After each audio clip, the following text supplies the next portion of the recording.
어느 때보다도 추운 겨울을 지나고 계신 것 같아요. 건강하시죠? 네, 아프지 마십시오. 네, 물론 제가 그런데도 아프지는 않겠지, 아프지 말라고 해서 아프지 않으시면 알겠지만 어쨌든 건강하시길 바랍니다. 건강하십시오. 지난 주일까지 회심에 관련된 주제를 가지고 이야기를 드렸고요. 특별히 회심의 기회를 놓친 사람들에 대한 이야기를 전해드렸어요. 한 사람은 유대 총독 벨리스였고 또 한 사람은 이름은 모르지만 부자 청년이었습니다. 이들은 복음과 정말 가까이 있었던 사람도 있었고 또 복음 자체이신 예수님 옆에 있던 사람도 있었지만 안타깝게도 이들은 회심의 기회를 잡지 못하고 놓쳐버리고 말았습니다. 물론 이후에 그들에게 다시 회심의 기회가 찾아왔는지는 알지 못하겠지만 어쨌든 성경 말씀을 통해서는 그들은 자기에게 찾아온 회심의 기회를 그만 놓쳐버리고 말았어요. 유대 총독 벨릭스는 일찍이 예수 그리스도를 믿는 도에 대해서 자세히 알고 있었지만 그리고 그 도에 대해서 당대 정말 최고의 설교가라고 하는 그런 신학자인 사도 바울에게 직접 그 얘기를 한 번도 아니고 여러 번 들었지만 그리고 그 복음을 듣고 마음 가운데 두려움이 생기고 울림이 있었지만 그것을 회피하고 또 탐심을 버리지 못한 채 그렇게 회심의 기회를 놓쳐버리고 말았죠. 부자 청년은 자기를 사랑하셔서 자기를 사랑하셔서 자기의 인생의 주도권을 예수님께서 맡기라고 하시면서 나를 따르라라고 하셨을 때 그 말씀을 들었지만 그 말씀을 듣고 근심했어요. 그리고 결국에는 예수님의 그 초청을 거절하고 자리를 떠났습니다. 정말 안타까운 사람들이죠. 저는 이 두 사람의 이야기를 통해서 여러분들이 뭔가 깨달음이 있기를 바랍니다. 그냥 머리로만 깨달음이 아니라 가슴으로 뭔가를 좀 깨닫게 되시기를 저는 간절히 소원합니다. 오늘은 지난주에 이어서 마찬가지로 회심의 기회를 놓친 세 번째의 인물에 대해서 살펴보려고 합니다. 그 인물은 다름이 아닌 예수님의 12 제자 중에 하나였던 가롯 유다입니다. 가롯 유다, 예수님께 어떻게 부름받았는지는 알 수 없습니다. 하지만 예수님께서 베드로나 또는 마태와 같은 그런 몇몇 사람들을 부르실 때의 장면들을 좀 이렇게 유추해 보면 가룟 유다도 예수님께서 부르실 때에 찾아가셔서 나를 따르라, 나를 따라오라 라고 말씀하지 않으셨을까? 라고 짐작이 돼요. 그랬을 때에 그 제자들이 나를 따르라는 주님 말씀을 듣고 자기들 그물과 아버지와 배와 그 자기 직업을 다 버리고 예수님을 따랐던 것처럼 가룟 유다도 예수님의 그 부르심에 자기의 모든 것들을 다 내려놓고 버리고 예수님을 따르지 않았을까라고 저는 상상을 합니다. 만약 그가 그랬다면 그랬을 것 같아요. 그랬다면 이 유다는 진짜 예수님을 진지하게 따라왔던 거예요. 저 설렁설렁하게 따르지 않았어요. 진짜 진실되게 그리고 진짜 열심히 예수님을 따랐을 거예요. 게다가 이 유다는 다른 제자들과 마찬가지로 예수님으로부터 능력을 받았어요. 누가복음 9장 1절에 보면 이렇게 기록이 되어 있어요. 예수께서 12제자를 불러 모으사 모든 귀신을 제어하며 병을 고치시는 능력과 권위를 주시고. 유다도 다른 동료들처럼 복음을 전하며 더러운 귀신을 쫓아내고 온갖 질병을 고치는 그런 것을 경험했습니다. 예수님의 제자로서 유다는 자신을 통해서 하나님의 권능이 흘러가는 것을 그는 목격했어요. 체험했어요. 영적 신비로움을 그는 경험했어요. 그리고 하나님의 그 능력을 경험하고 하나님의 그 손에 쓰임을 받았습니다.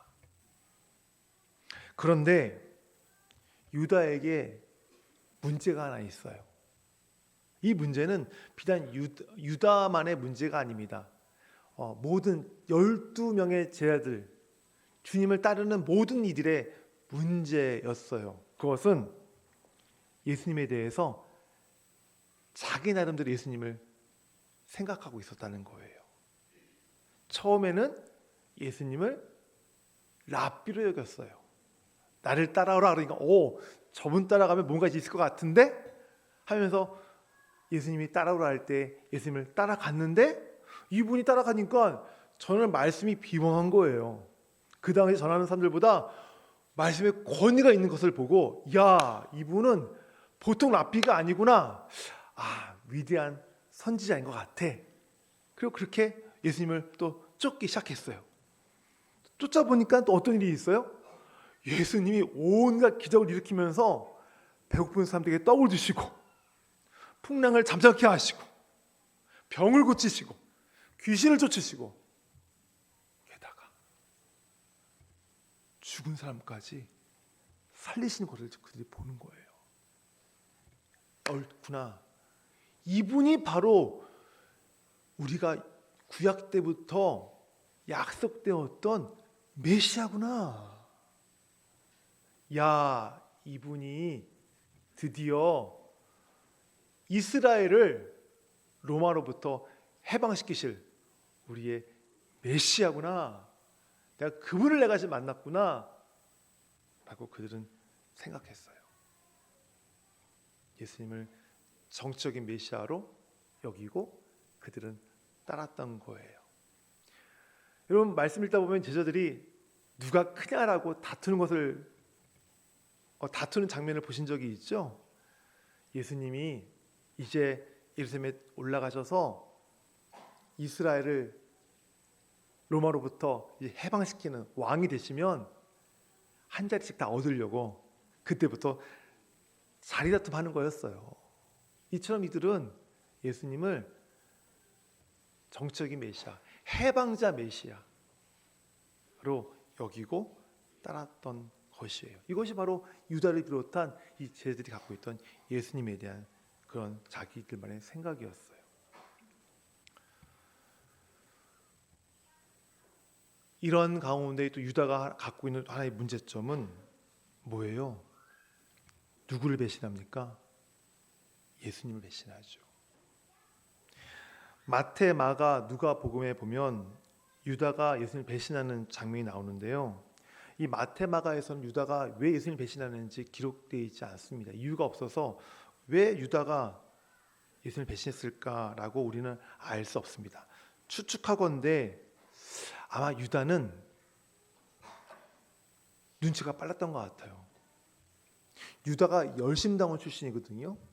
한마디로 말하면 이스라엘 독립을 위해서 정말 온갖 수단과 방법을 가리자는 열심당원 출신이 유다예요.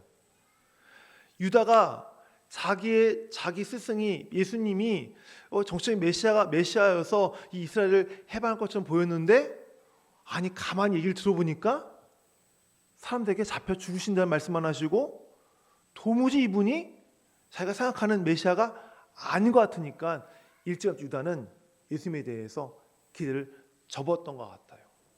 아마 실망이 굉장히 컸을 거예요. 누가복음에서는 유다에게 사탄이 들어갔다라고만 언급하고 있는데 이 모든 정황을 좀 유추해 보면 유다가 예수님을 정적인 메시아로 알고 있다가 그렇지 않은 것을 알고 급격히 실망하는 그 사이에 사탄이 틈타서 아마 예수님을 사람들에게 팔아넘기기로 마음먹은 것이 아닌가라는 그런 생각을 합니다. 어쨌든 성경은 이런 것들을 얘기해 주셨기 때문에 그냥 정황을 통해서만 짐작만 할 뿐입니다. 유다가 예수님을 배반하기로 마음먹었어요. 그리고 그것에 대해서 예수님은 유다가 자기를 배반할 것을 아셨습니다. 그래서 마지막 제자들과 저녁을 하실 때에 이렇게 말씀하시지요. 그들이 먹을 때 이르시되 내가 진실로 너에게 이르노니 너희 중에 한 사람이 나를 팔리라 라고 하셨어요. 한참 예수님과 모여서 저녁 먹고 있는데 그 말씀을 하시니까 어땠을까요? 다들 분위기가 싸하지 않았을까요? 가뿐싸? 네. 그러면서 제자들이 근심에 찬 얼굴로 예수님께 질문합니다. 주님, 접니까? 거기에 모였던 제자들이 아마 돌아가면서 한 사람씩 예수님께 묻지 않았을까요? 주님, 접니까? 제가 주님 그 사람입니까? 마침내 가룟 유다도 예수님께 묻습니다. 나는 아니지요. 예수님 말씀하셨어요. 네가 말했다. 저는 개인적으로 예수님께서 이 말씀의 의미가 어떤 것인가를 한번 묵상해 봤어요. 유다가 나는 아니지요? 할 때 네가 말했다. 그렇다면 네가 나를 팔 자야 라고 말씀하신 것인데 왜 예수님께서는 유다에게 그 말씀하셨을까? 저는 예수님이 유다에게 예수님께로 돌아올 수 있는 마지막 경고를 하신 것이 아닌가라는 생각을 해봐요. 주님, 저는 아니지요? 할 때 예수님께서 네가 말했어, 바로 너야 라고 했을 때 유다가 마음이 뜨끔해서 마음에 어떤 울림이 있고 마음에 가책이 돼서 아이고 내가 이런 마음을 품었었구나. 아이고 내가 잘못했네 라고 하면서 예수님께 돌아오기를 바라셨기 때문에 이 말씀하셨던 건데 결국 유다는 예수님이 그 마지막 경고를 듣지 않았어요. 그리고 예수님을 배반하고 말았습니다. 그게 어떻게 됩니까? 유다는 예수님을 판 것에 대해서 자책하고 후회하고 그리고 나중에 결과는 자기 스스로 목을 매 죽어요. 저는 오늘 이 부분을 여러분과 좀 나누고 싶어요.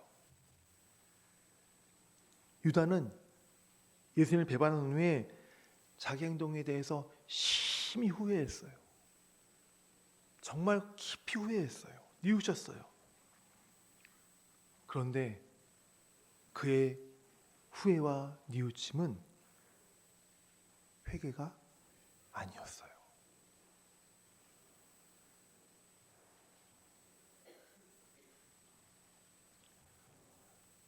제가 이렇게 이야기를 드릴 수 있는 이유는 유다와 똑같이 예수님을 배신한 베드로의 모습 때문에 그런 거예요. 베드로 유다처럼 돈만 안 받았지 예수님 배반했어요. 부인했어요. 그것도 3번이나. 온갖 저주를 하면서 예수님을 배반했어요. 그렇게 예수님을 배반한 베드로 유다처럼 통곡했습니다. 후회했어요. 뉘우쳤어요.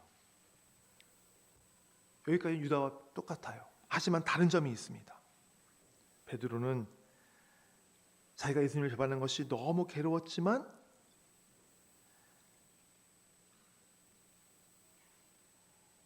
부활하신 예수님 만나기 위해서 갈릴리로 갔어요.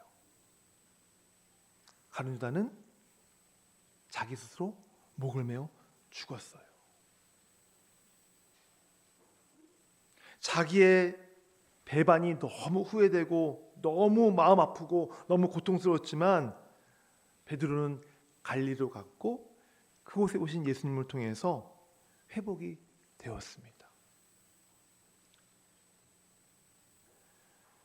성도 여러분,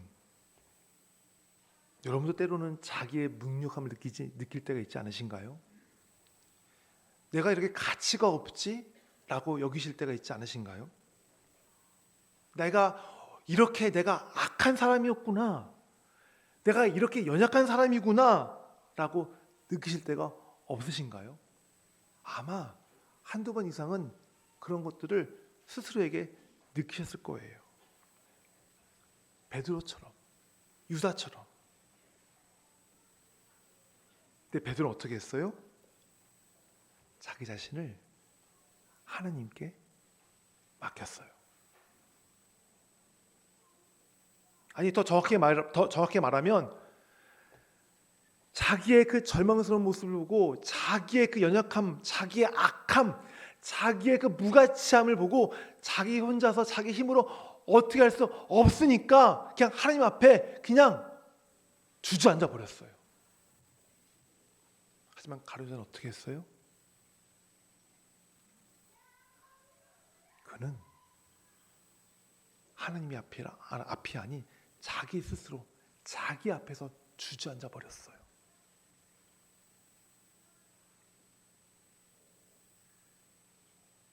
자기가 좀 목숨을 끊으면 자기 목숨을 어떻게 하면 자기가 어떻게 해볼 수 있을 것 같은 그런 생각을 그가 했는지 모르겠지만 어쨌든 그는 예수님께 돌아오지 않았어요. 하지만 베드로는 자기 힘으로 하지 않았어요. 예수님께 돌아왔어요. 이것이 뭘 말해요?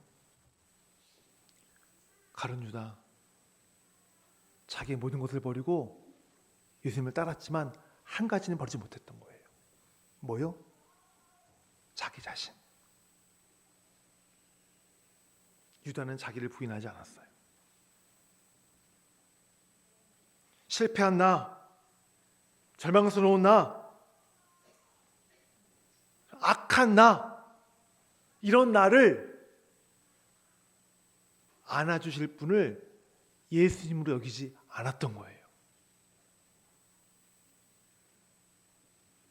부자 청년이 자기 인생의 주인을 예수로 여기지 않았던 것처럼 가룟유다는 예수님을 자기가 돌아가서 안길 만한 분이라고 여기지 않았어요.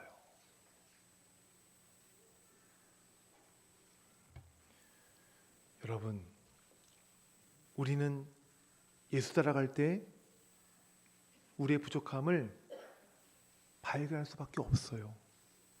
예수 따라갈 때 우리의 약함을 분명히 보게 되고요, 우리의 악함을 보게 되고요, 우리의 연약함을 우리는 볼 수밖에 없어요. 우리가 얼마나 교만한지, 얼마나 위선적인지, 얼마나 허세를 부리고 있는지 우리는 예수 따라가면 그것을 우리가 분명하게 적나라하게 발견할 수밖에 없어요. 그럼 우리는 어떻게 해요? 야, 예수 따라가는데 내가 왜 이러지? 내가 왜 이 모양이지? 괴롭고 힘들어합니다. 실망해요. 또 좌절해요. 낙담해요. 그런데 대부분의 많은 사람들이 가룟유다처럼 해요. 유다처럼 자살한다는 얘기가 아니라 가룟유다처럼 내 자신에 대한 엄청난 실망과 그리고 내 자신에 대해서 질려버렸는데도 불구하고 주님께로 돌아오지 않는다는 거예요.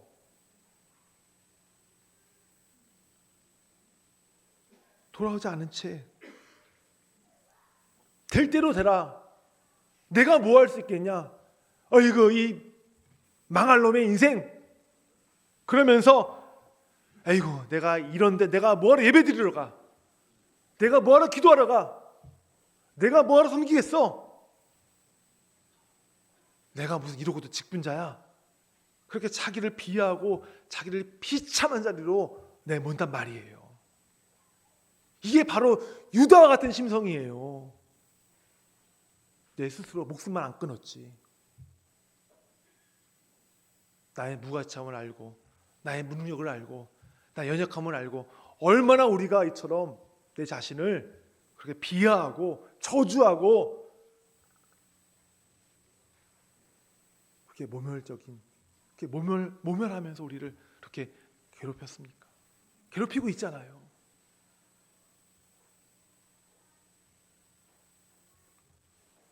한편으로는 이해가 돼요. 얼마나 답답하면 저럴까? 얼마나 자기가 엉터리 같다고 생각하면 저럴까? 이해가 됩니다. 그런데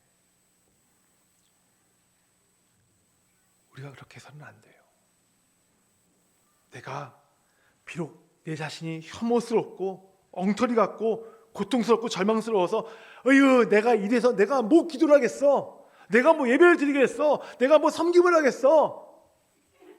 라고 생각이 들었을지라도 그래도 이 무가치한 나를 그래도 이 악한 나를 그래도 이 실패자인 나를 하나님께서 용서해 주시고 안아주실 거야 하면서 다시 일어나서 주님께로 나가셔야 돼요.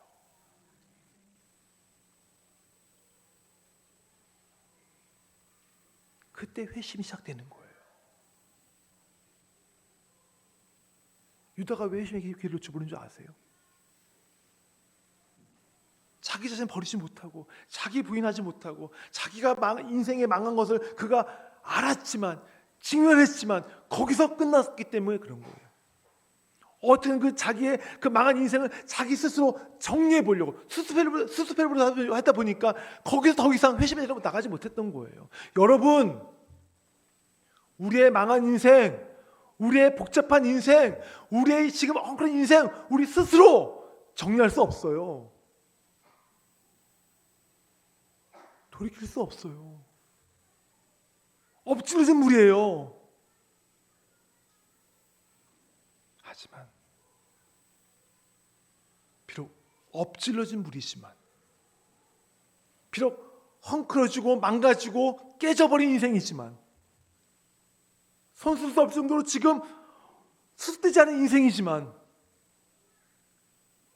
베드로처럼 갈릴리에서 주님을 기다릴 때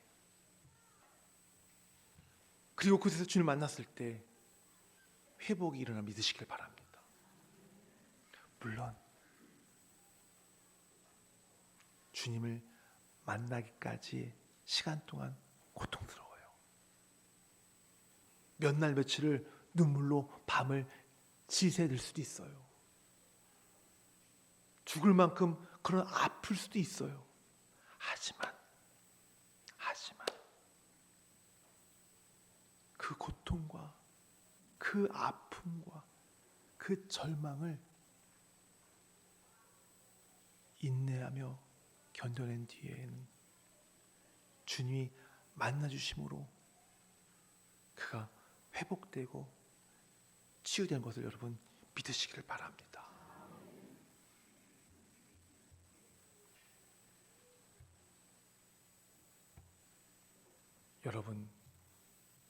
여러분의 그 복잡한 인생, 깨져버린 인생, 헝클어진 인생, 내 의가 발동해서 내가 좀 어떻게 수습해보고 죽게 나가려고 하는 그러한 무모한 도전을 하지 마세요. 복음을 전하면 아이고 제가 형편이 되면 더 좋아지면 예수 믿을게요. 남자분 같은 경우에는 제가 담배를 못 끊었거든요. 담배를 끊으면 예수 믿을게요. 술을 끊으면 예수 믿을게요. 라고 하시는 분들이 계시더라고요. 내가 좀 더 바르게 살면 그때 예수 믿을게요. 하시더라고요. 하지만 우리는 우리 스스로를 어떻게 고쳐보려 해도 나를 고칠 수 없는 존재들이에요. 내 스스로 내 형편이요? 술 끊는 거요? 담배 끊는 거요? 착하게 사는 거요? 아니요. 아무것도 할 수 없어요. 왜 그렇게 어려운 일을 자초하세요? 쉬운 게 있는데. 어떤 쉬운 거요? 그냥 그 모습 그대로 예수님께 가기만 하면 되는데, 가기만 하면 그분이 그냥 이해하시고 용서하시고 안아주시는데 왜 고집 부리면서 그렇게 자기 자신을 스스로 고쳐보려고 애를 쓰세요? 거기에 에너지 쓰지 마시고 그냥 내 모습 그대로 가면 받아주실 예수님께 나가시기를 바래요. 냄새 난다고요? 걱정하지 마세요. 더럽다고요? 걱정하지 마세요. 탕자의 아버지 보세요. 집 나간 아들이 그 돼지 키우는 데서 온갖 돼지의 똥, 오줌 그 오물로 잔뜩 몸에 붙이고 갈아입지 못한 옷을 입고 세수도 못하고 목욕도 못하고 머리 감지 못하고 그 냄새나는 그 아들이 왔을 때 어떻게 해요? 뛰어가잖아요. 그리고 안아주잖아요. 그리고 뽀뽀까지 해요. 그분이 우리 하나님이세요. 그분이 우리 주님이세요. 아이고 내가 이런데, 그게 자기를 부인하지 못하는 거예요. 반대로 내가 이래봬도 이런데, 그건 역시도 자기 부인하지 못하는 거예요. 예수님이 가는 자한테 원하신 것 한 가지였어요. 자기의 의를 포기하는 거, 자기 자신 부인하는 거.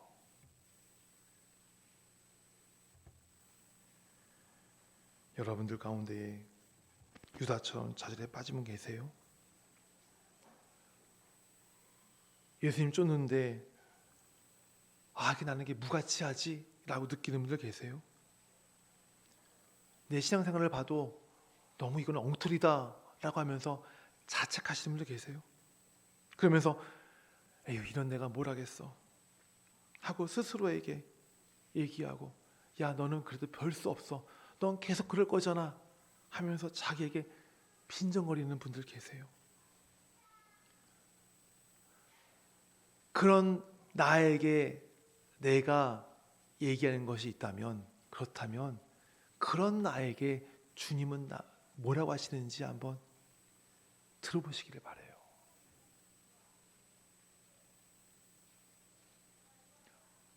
뭐라고 하실까요? 이런 말씀하시지 않을까요? 나에게로 와라.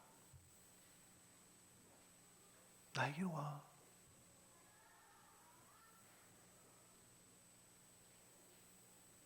여러분이 아무리 망가지고 깨지고 헝클어지고 엉망진창이고 아무리 형편이 없을지라도 우리 주님은 다 안아줄 수 있는 넉넉한 분이세요.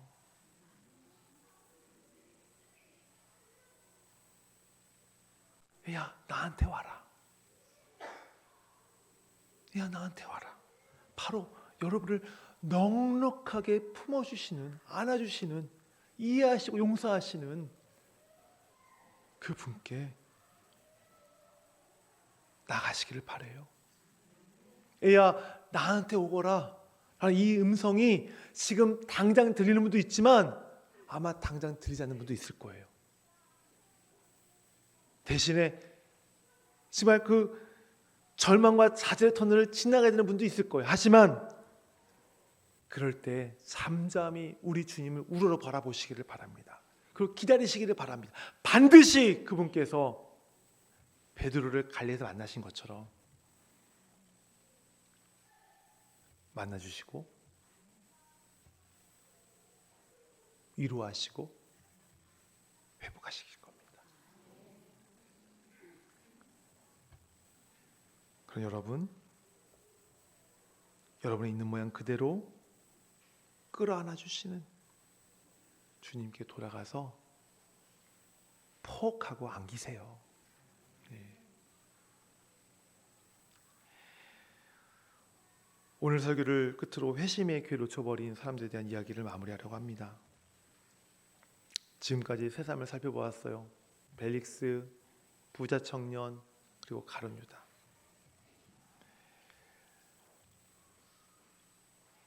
복음을 듣고 두려움을 가졌더라도, 아무리 종교적 열정으로 가득 차 있을지라도, 병을 고치고 귀신을 쫓는 그런 신비한 경험을 했을지라도, 복음이 들려올 때에, 주께서 초청하실 때에, 주께서 찾으실 때에 그것을 회피하고 하나님이 아닌 다른 것을 주인 삼고 자기를 부인하지 못하면 하나님이 주신 그 복음의 회심의 기회를 그저 놓쳐버리고 만다는 사실을 여러분 잊지 마시길 바라요. 제가 말씀드리잖아요. 우리는 물이 콸콸콸콸 나오는 수도꼭지가 아니라고 말씀드리잖아요. 어떤 분의 인생의 시간은 1.5리터, 어떤 분의 인생의 시간은 500리터, 어떤 분의 인생의 시간은 50리터일 수도 있어요.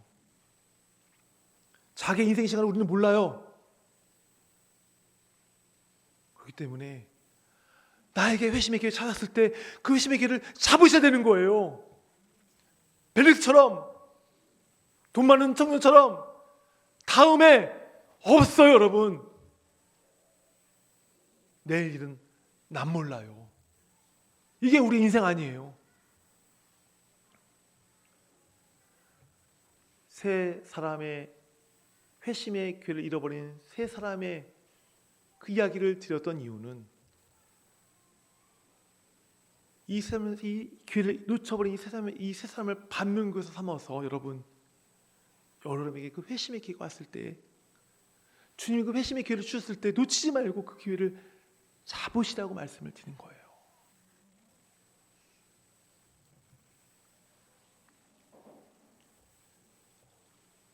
세 사람을 돌아보면서 자기 자신을 돌아보시기를 바랍니다. 나는 복음이 들렸는데 그 복음을 다음 기회로 회피하지는 않았는가? 나는 하나님 대신에 다른 것을 주임 삼고 있지는 않았는가? 나는 여전히 그리스도를 따른다고 하지만 여전히 나를 부인하지 못하는 그런 삶을 살고 있으면서 여전히 회심의 자리에 이르지 못한 건 아닌가? 또한 지난 2주 동안 그리고 오늘 이 설교를 통해서 주님이 여러분에게 나에게 뭐라 하시는지도 한번 생각해 보시길 바랍니다.